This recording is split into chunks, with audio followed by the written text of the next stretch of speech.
Hey everybody, welcome back to the channel. Getting back to work on the Cobra in this video. Last video I was working on, fixing some leaks and whatnot. This video I'm going to continue on that under the rear end of the vehicle. I've got some brake lines that have just been weeping ever since I had this car, for a while since I did a full brake job on it. They never really sealed well. It's the stainless steel hard lines.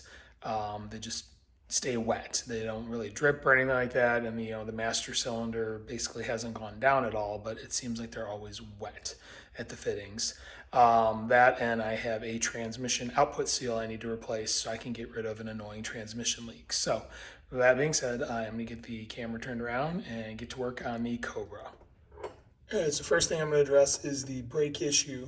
And what I'm going to do is grab a 9/16 socket, remove the bracket from the rear axle assembly, because that bracket that the T-fitting bolts to, or well, is like adhered to or welded to, it's a little flimsy and it's hard to get enough torque on the lines. So my plan is to get the bracket off of the axle housing and then grab some vice grips so I can get a really good grip on the bracket up top, and then I can loosen and tighten the two brake lines where they go into the bracket and see if I can get them to snug down more, because like I said, they're just ever so slightly getting wet over time. They're not dripping, they're not really leaking bad, but they're staying wet, and I want a sealed system. And this is a common problem with stainless steel hard brake lines, just because they are so hard they don't adapt well to the flare that they have to meet up with. So I'm going to go ahead and get this bracket removed, get some vice grips and wrenches, and I'll be back. All right, remove the nut and washer holding the bracket in place, so now I can at least lift up on it, and it's loose. And if you look, you can see just how wet it is where the line comes out of the flare nut, the flare fitting. It is definitely seeping out there. And you can probably hear it. It just started raining outside. It's supposed to pour really bad, so it might get loud in here, like right next to my garage door, so you're going to hear it bouncing off of that. But anyway, I'm going to go grab vice grips, like I said, so I can get something to hold this a little bit better with. And then I'm going to try and loosen, tighten both the fittings and see if I can get this thing snugged down any better. All right, so I did the whole loosen, tighten thing. Got them both cranked down again really good and tight, cleaned everything up with brake clean, cleaned up my mess, wiped it down, and I just stomped on the pedal multiple times just to try and get pressure in the system. It is not moving once I hammer on it, so that's a good sign. And so far, no signs of any leaks or seepage out of these lines. I'm going to let it sit overnight and then come back to it tomorrow and see if there's any signs of leakage. But hopefully this is job done, and no more weeping brake lines. All right, it is the next day, and as you may hear, it is raining again. So I apologize for the noise if you can hear the water rushing in my drain and the rain bouncing off of my garage door. But out in the garage, checking out my work from yesterday. Went ahead and ran my finger around all the fittings and the lines, and everything is dry. There is no sign of any seepage. So I think that did the trick yesterday, the whole loosening and then just tightening them down and really torquing on them good with it removed from, or able to get a good hold on the bracket. Oh, there's some thunder. So I think that is going to be job done as far as fixing this annoying brake leak. All I need to do is grab that 9/16 socket and remount the nut and bolts, or the nut and washer down here to hold the bracket itself in place, because it's still loose, as you can see. But once that's done, it will be job done. All right, and you can see it is tightened down. Make sure there's the little locating tab that's on the bracket on the other side. There's a hole here that it's supposed to sit in, so make sure you have that lined up when you do put it back into place. And then go ahead, torque it down, and you will be all set getting that reinstalled. So that is it as far as fixing the rear brake leak. All right, so it's actually been a couple of days since the last clip. I'm kind of bouncing between projects here, so I had to step away from this. Just checked those brake fittings, and they are still bone dry, so that's a good sign. Happy about that. So next on the list, like I said, is to get to that transmission rear seal. So before I do that, I need to remove the drive shaft and also get the car. I'm going to jack up the rear end That way I can get away with not draining the fluid out of it. As long as the rear end is up higher than the front end, it'll all pull towards the front. So that way it shouldn't be leaking transmission fluid out of the output shaft area when I am changing the seal. So before I lift the rear end and jack this thing up, I'm going to go ahead and loosen the drive shaft bolts. With these cars, because the drive shaft is so short, at least with mine, it kind of binds up when the rear end is at full droop, so it's a good time to loosen the bolts because the shaft is not going to spin on you. So I'm going to grab a wrench and go ahead and loosen the bolts so it'll be ready to pull out when the time comes, and then get this thing lifted up higher in the air. All right, so just check what I just said. I did end up having to raise the rear end just to spin it because I couldn't get all 4 bolts while it was hanging so far down. That was my bad. So yeah, what I did is while I was hanging down before, I got the 2 bottom ones out, and then I jacked the rear end up, spun it around 180 degrees, set the e-brake, also maxed out my jack stands in the back to get the tilt on the back end, and then dropped the rear end back down, set the e-brake, and I've loosened the last 2, but I need to raise the rear end again before I can take the drive shaft out. So they're loose, then the 2 bottom ones are loose, the top ones are already out. So next is going to be raising the rear end and pulling the drive shaft. All right, well, as you can see, drive shaft is out. Like I said, I had to lift up the rear end, and then to get the shaft itself out, I did have to get the back of the drive shaft away from the face and then up and behind the differential, and then walk out the yoke from the end of the transmission. But it is clear now, so now it is time to pop this seal out. Like I said, the seal is fairly new. It probably only has about 50 miles on it, if that, because I put it in when I rebuilt the transmission. But it's seeping between the seal and the transmission housing. It was not dripping off of like where the shaft goes in or the yoke goes in. It's actually between the seal and the housing. So need to pull this one out, replace it with a new one, and I'm going to put some sealer on it when I install it to hopefully stop this issue from happening going forward. All right, as you can see, old seal is out. Came out pretty easy, just a few taps with a hammer under the lip with a thin screwdriver, and I just started walking it out with a pry bar once I got that lip pulled away, and came out pretty straightforward. So I already wiped it down with just a mechanic's rag. Now I'm gonna grab some brake clean and really clean it up good with some towels. Make sure there's no oil residue in the area where the seal goes, and then I can grab the new seal and some sealer and get it installed.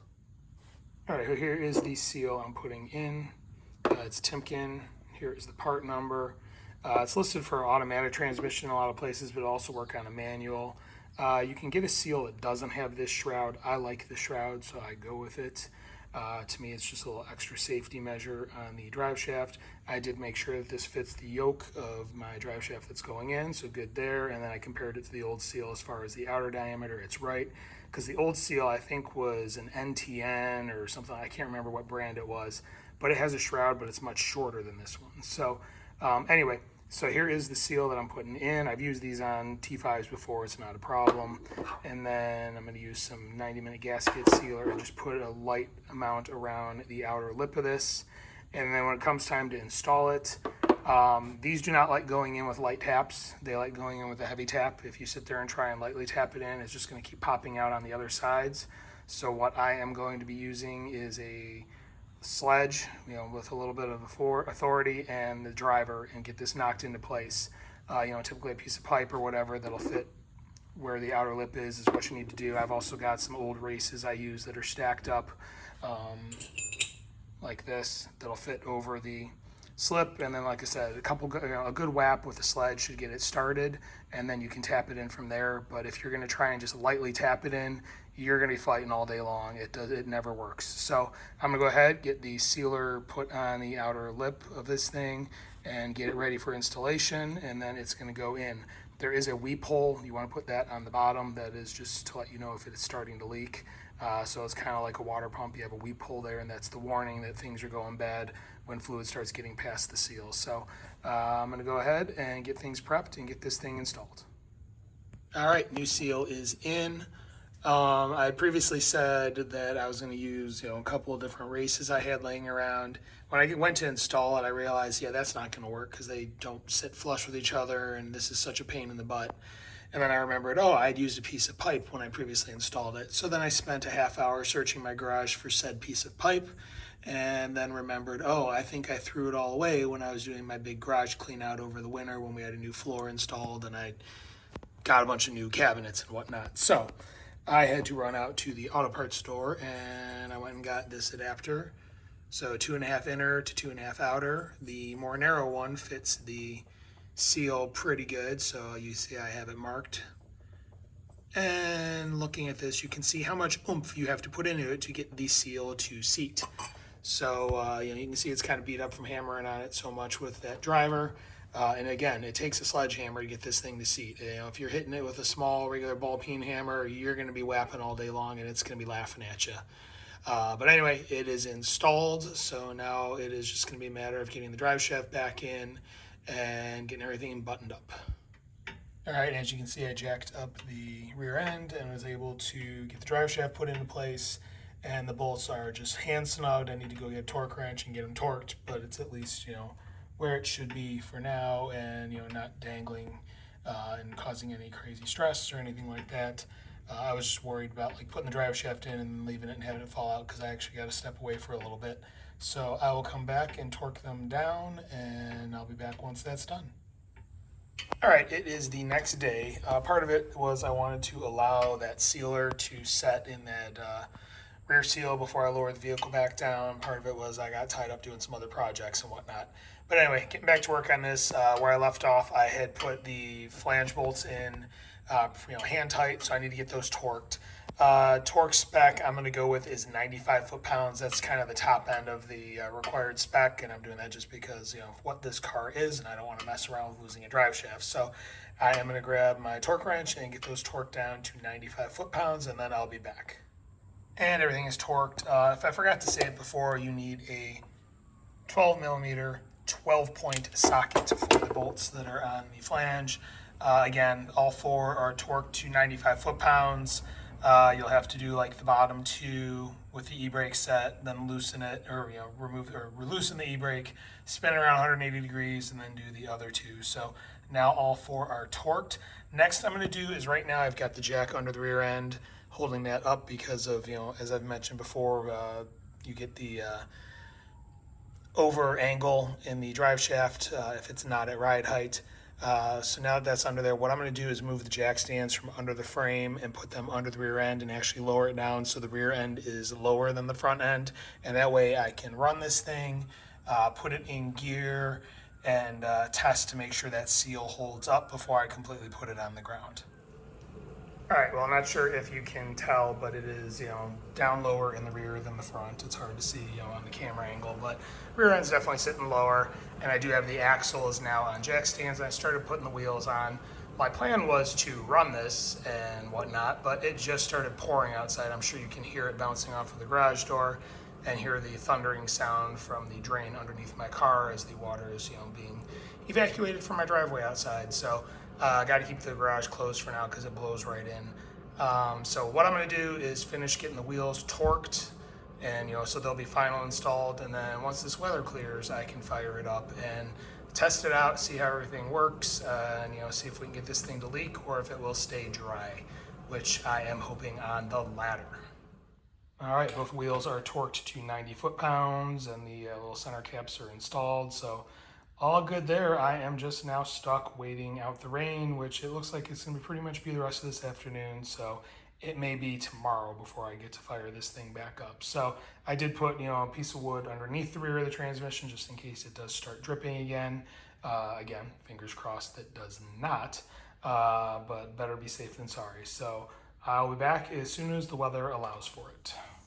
All right, so it's been a few days. I got tied up with some other projects, and I'm out here. Good news is it looks like it is dry. Nothing is leaked out, but I haven't run it yet or anything. So that is what I'm going to do now. It is going to be time to fire this thing up and let it run for a while, and I'll put it in gear and run it through the gears and just kind of see what happens when I get some fluid sloshed up, if I get any leaking over time. All right, checking neutral and fuel pump prime.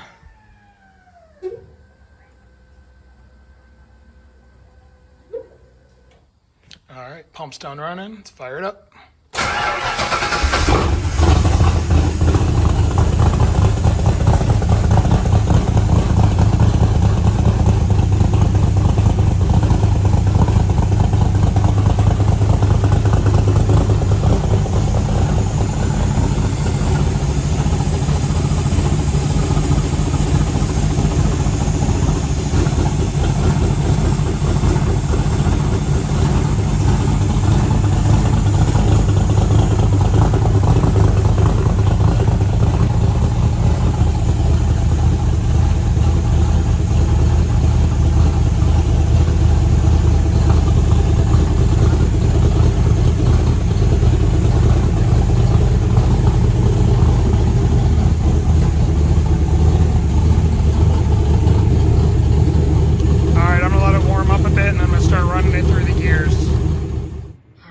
finished running it for a while. No signs of any leaks so far, so that's a good sign. Looks pretty dry. I'll let it sit overnight and then come back and follow up, but I think we're good at the moment. All right, it is the next day, and I'm going to apologize if you can hear the leaf blower sound. My neighbor's getting their grass cut and lawn taken care of right now. Seems to always end up that way. But this thing is obviously cooled down because it's a day later, and as you can see, no signs of any leaking. So it looks like that is job done, hopefully. You know, like I mentioned, I ran this thing, I had it in all the gears, I was, running it through up and down, accelerating and whatnot, reverse, all 5 forward gears, just trying to, spur up or move as much fluid as possible and see if I can get this thing to leak, but so far, so good. So, looks like that is job done. I'll obviously, keep an eye on it once I get this thing back on the road, but appears that is correct and finished now. And with that good news, I think this is a good place to stop the video. Gone on long enough, covered quite a bit here, and don't want to bore you anymore. So next video on this car is probably going to be just wrapping everything up and getting it back on the ground, do a final fluid check of stuff I haven't really messed with. Double check the exhaust and thermostat again, make sure there's no leaking, and then take this thing for a drive because I have not driven it since last fall, and I really want to get it on the road, being that we're coming to the end of August and I have yet to be able to really enjoy this thing. So if you like what you're seeing, you want to follow along, please hit like, please hit subscribe, please hit the notification bell. If you have any questions or comments, please leave them in the comment section below. I do review them. I will reply. I do have a second YouTube channel devoted to firearm content. If that's something that interests you, please check it out. There's a link in the description of this video. I also have a Rumble channel where I'm posting the firearm content. If you're on Rumble, appreciate it if you follow me there. Link in the description as well. Do have some items I'm selling in a Fourth Wall store. Probably see some of them below the video. There's also a link in the description if you want to check them out. That being said, thank you very much for watching and have a great day.